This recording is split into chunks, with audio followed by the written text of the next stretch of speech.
Buenas noches. El motivo de este video es dar la explicación de mi ensayo La fe y la razón. Para poder comprender mi ensayo debemos hacer un análisis y un recorrido histórico. Este recorrido histórico abarca ambas visiones o ambas cosmovisiones desde cada perspectiva ideológica, como por ejemplo la cosmovisión de Santo Tomás de Aquino y también la cosmovisión de Kant,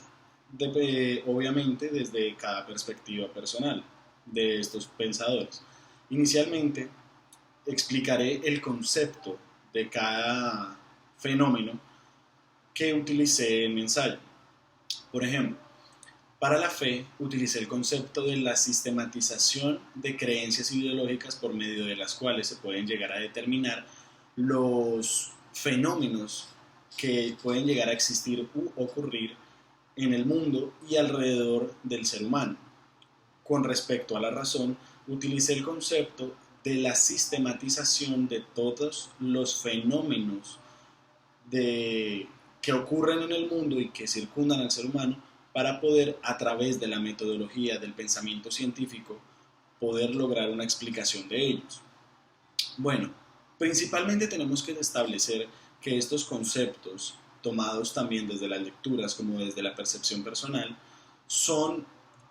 generalizados, no de una manera de pronto ambigua o especializada, ni tampoco de una manera blasfema u ofensiva, al momento de pronto referirme de la fe desde la perspectiva de creencias mitológicas. Bueno, ha existido una ideología o un gran choque ideológico con respecto a estas dos teorías o estas dos filosofías. La fe y la razón han luchado desde siglos atrás, inclusive milenios, porque pues existen también fragmentos de textos o escritos que dicen que desde la época de los griegos o inclusive desde los egipcios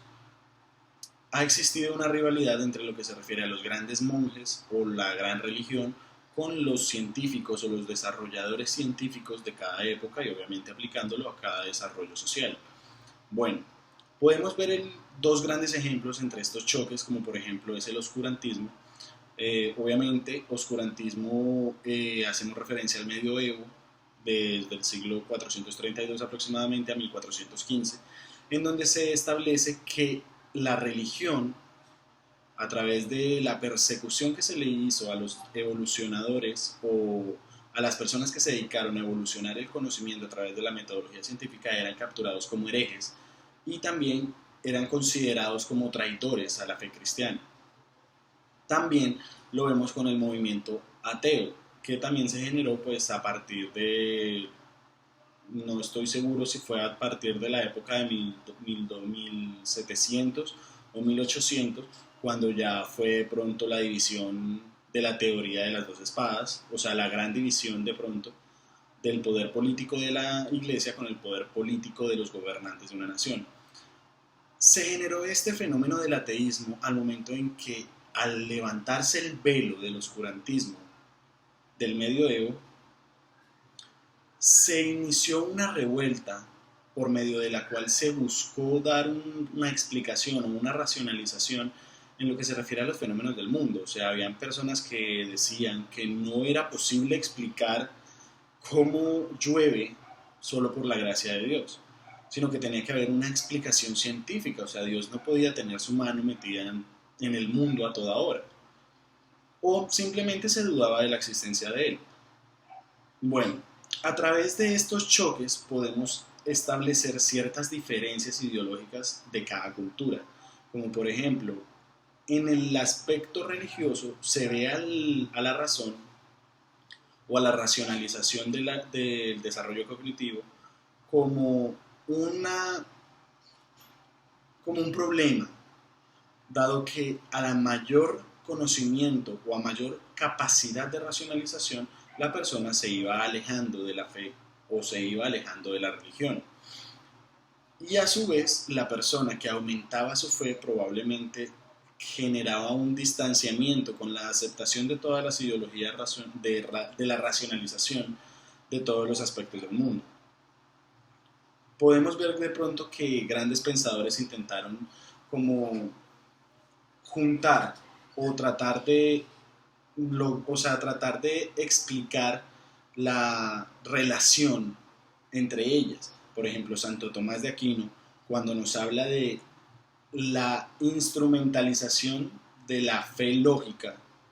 en donde se podía utilizar a la razón a través de los valores cristianos como método para el crecimiento cognitivo de los seres. Por ende, Santo Tomás es un gran un gran pensador que hizo el planteamiento de que la fe y la razón podrían estar juntos. Por otra parte, desde el aspecto de la racionalización, vemos a Immanuel Kant, el cual busca acerca de busca explicar la teoría del conocimiento objetivo a través de la fe y la razón, aludiendo también a un aspecto por medio del cual determina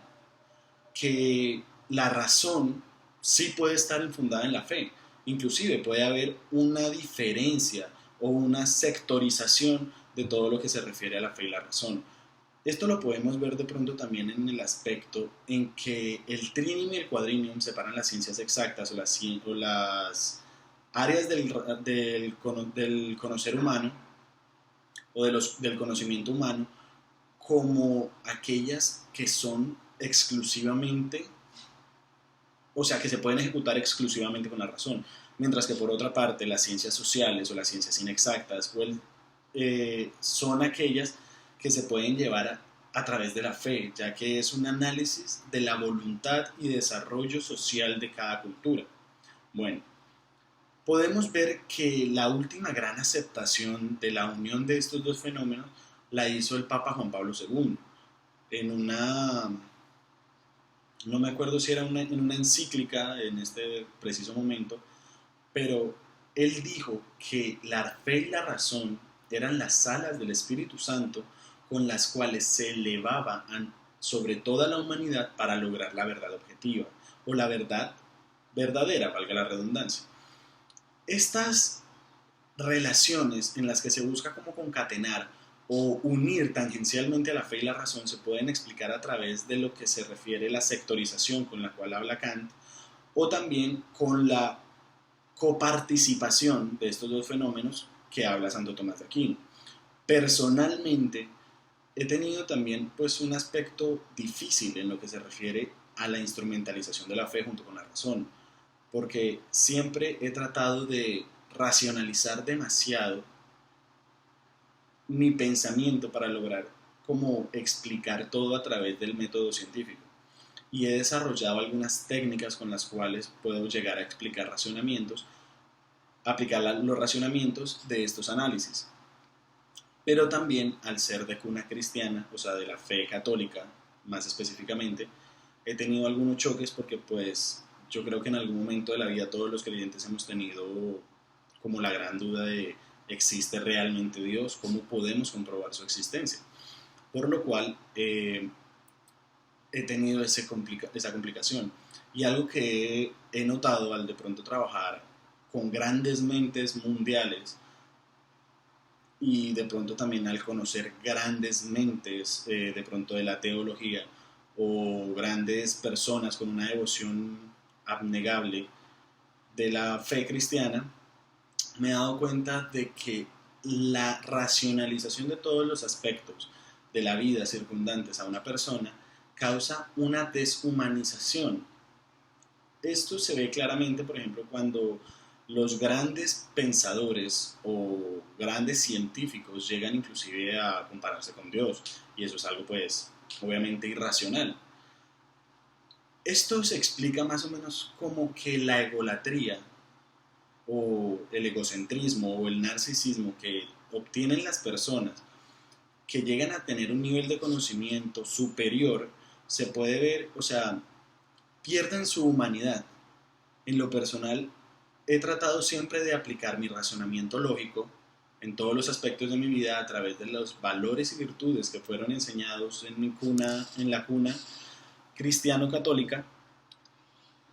y por ende he podido llegar de pronto a ser un ente, o sea, una persona de ayuda para la sociedad, desde el aspecto en que baso mis actividades con el pensamiento lógico, pero también las encuadro con el pensamiento de la fe y la voluntad cristiana, que son pues más o menos todos los valores y los dogmas éticos que establece la fe o la religión para el comportamiento de la sociedad. Básicamente esta es la explicación de todo mi ensayo. Les agradezco la atención prestada y tengan muy buena tarde.